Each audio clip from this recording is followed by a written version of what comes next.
Ian Hislop shut down attempts from SNP's Kirsten Oswald to defend Nicola Sturgeon's conduct during the Alex Salmond inquiry with an attack on Boris Johnson. Ian Hislop clashed with the SNP's Kirsten Oswald on Question Time as she tried to move the discussion onto Boris Johnson during a debate about Nicola Sturgeon. The East Renfrewshire MP was defending Ms. Sturgeon after the First Minister was found to have misled Parliament over the Alex Salmond investigation following allegations of sexual harassment. Mr. Hislop fired back at attempts from the MP to divert the conversation saying, well, Boris Johnson, hasn't lost £500,000 of public money. In a tirade defending Scotland's First Minister, Kirsten Oswald suggested Boris Johnson would not have fared well in front of an inquiry.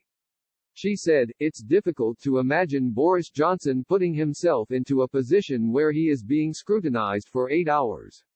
But Ian Hislop did not take the attempt to change the subject well. He responded, well, he hasn't lost £500,000 of public money and given it to Alex Salmond, has he? The veteran journalist continued to question Ms. Oswald's line of attack and her attempts to divert the scrutiny away from Nicola Sturgeon.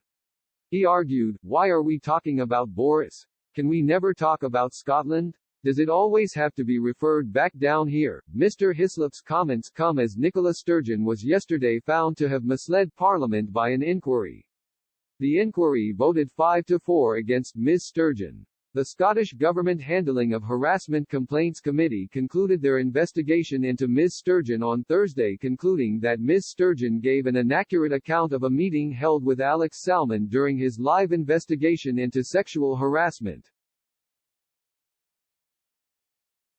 5 opposition MSPs, 2 Conservative, 1 Labour, 1 Liberal Democrat and 1 Independent MSP voted in favour of the inquiry finding, while 4 SNP MSPs voted to defend Sturgeon. During the inquiry, MSPs did not accuse Ms. Sturgeon of knowingly breaking the code which would have forced her to resign. But the outcome has put pressure on the First Minister to resign before the Scottish elections on 6 May 2021. The damning ruling also cast doubt over the strength of a campaign for a second independence referendum. Earlier this week the SNP made an application to the Electoral Commission to put the phrases "Vote SNP for Indy Ref 2" and "Both votes SNP for Indy Ref 2" on the ballot paper ahead of the Scottish elections.